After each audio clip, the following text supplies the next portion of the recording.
Okay, we're going to take a look at the very last topic of the year. Kind of an old idea that we've actually studied in previous classes, and actually we looked at this earlier this year when we first took a look at trigonometry.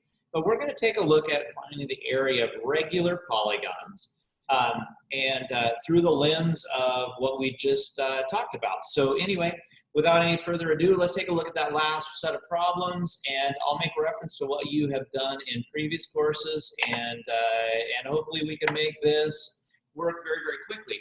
This is actually a worksheet that we do all the time in Math 2. So if you recall how you were taught to do that is you would always come in here and you would draw a little altitude in, and you'd find some angles, you'd do some SOHCAHTOA trig, and you'd have to find, you need the base of this triangle and you also need the height of that triangle. But as it turns out, if this is a regular polygon, notice up here it says that it's a regular polygon. If this one is 6, then so is this.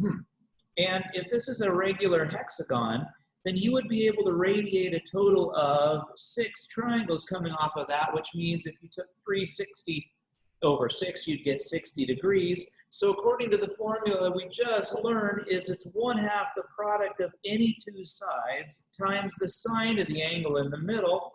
And so all I have to do is 1/2 6 times the sine of 60 degrees. 6 times 6, of course, is 36, and half of that is 18. The sine of 60 degrees is √3/2, and boom! We never once had to use any trigonometry at all, other than just knowing what the sine of 60 is. We just got that answer with lightning speed. Let me look down there. We've got another one. The hardest part is I got to count. I got a 1, 2, 3, 4, 5, 6, 7, 8, 9, 10, 11, 12. This is my favorite shape. It's called a dodecagon. A dodecagon because it has 12 sides, and 360 divided by 12 is 30.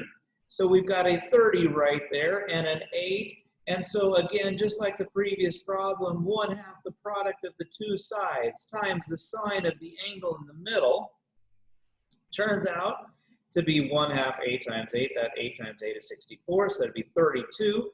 And the sine of 30 is exactly 1/2. And what do you know? This is insane.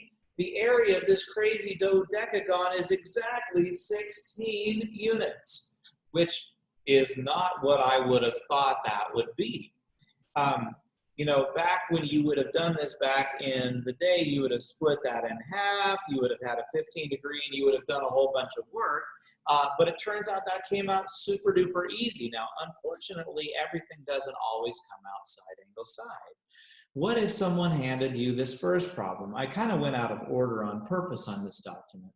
So if you knew this was 10, and we took 360 and we divided it up by the 8 figures that we have, this would be 45.